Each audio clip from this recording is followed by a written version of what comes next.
Welcome! Before we dive into Niagara and start to use it to build our VFX, let's discuss what a VFX needs first. So take this VFX for example. To create it, we need to do it through two different parts. So the first part would be the Niagara part, and the second part would be the material part. So these two parts, they are equally important, as one won't work without the other. So let's talk about Niagara first. What is Niagara? Well, I'm sure you know what a blueprint is. So by bringing out nodes by connecting pins inside of blueprint, we can use this to program our gameplay. So for blueprint, it uses something that's called the graph paradigm. So in blueprint, we are writing code inside of a graph, and we use the nodes and pins to do that. And same thing goes for Niagara. So this is a Niagara emitter. So same as blueprint, inside of Niagara, we also need to program how the particles should behave for the VFX. And unlike the graph paradigm, this is something that's called the stack paradigm. And here I have no intention to carry on the debate for which one is better.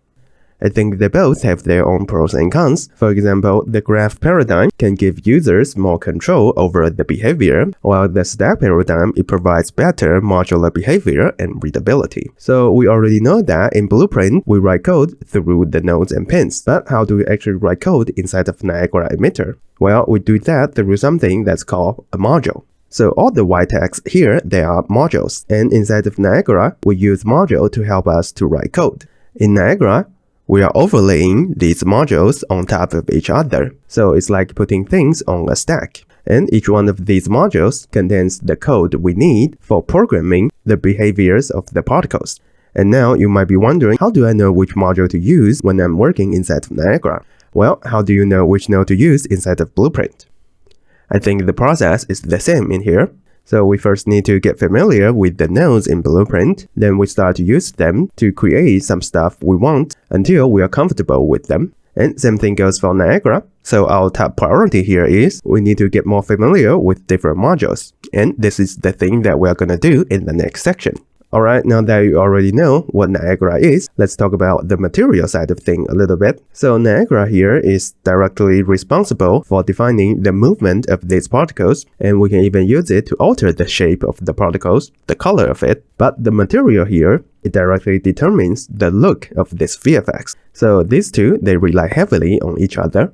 So when building a material for Niagara, same with building a material for anything else, there are two things we need. So first, we'll need a texture.